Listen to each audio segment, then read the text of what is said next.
Before I even start doing the transcribing, before I start getting on my computer and start doing the things, I'm listening to the recordings and I'm sitting there with a score and I notate to myself, this would be great for viola. This would be great for second violin. This is a good duet for first and second violin, or first violin and cello. So I kind of have a roadmap for each one of these songs. And 9 times out of 10, I'm pretty happy with how it's laid out by the time I deliver the parts to the guys. It was definitely a process that we went through from the first drafts of the transcriptions and then gathering feedback and making adjustments. I think that Zach did a really beautiful job of responding to things that would come up in performances. So we would roll them out, we'd have a first performance, and then he would tweak some things, and then,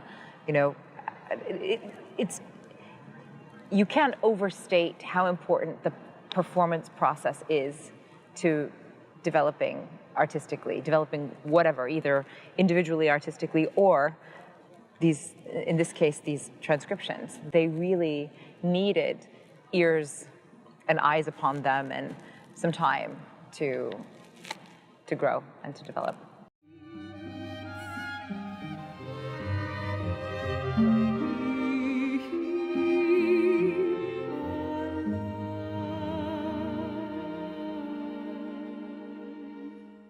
Mahler's music is the embodiment of everything that one can experience as a human. And I think that that's what first drew me to his music. I was astonished at the first symphony, and all of his symphonies, but the first thing that I heard of his was the first symphony. And I just remember thinking, my gosh, it's everything.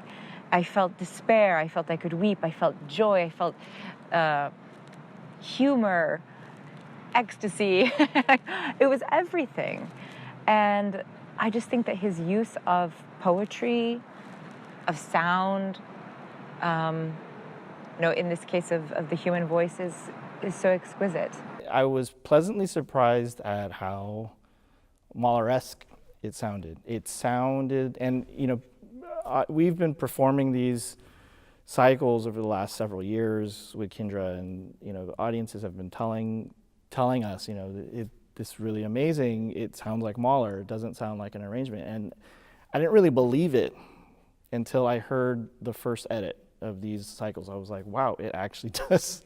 It sounds like Mahler. It sounds like something he possibly could have done if he thought of it. It doesn't sound like a reduction. It doesn't sound like an expansion of the piano voice version. It doesn't sound like a reduction of the orchestral version either.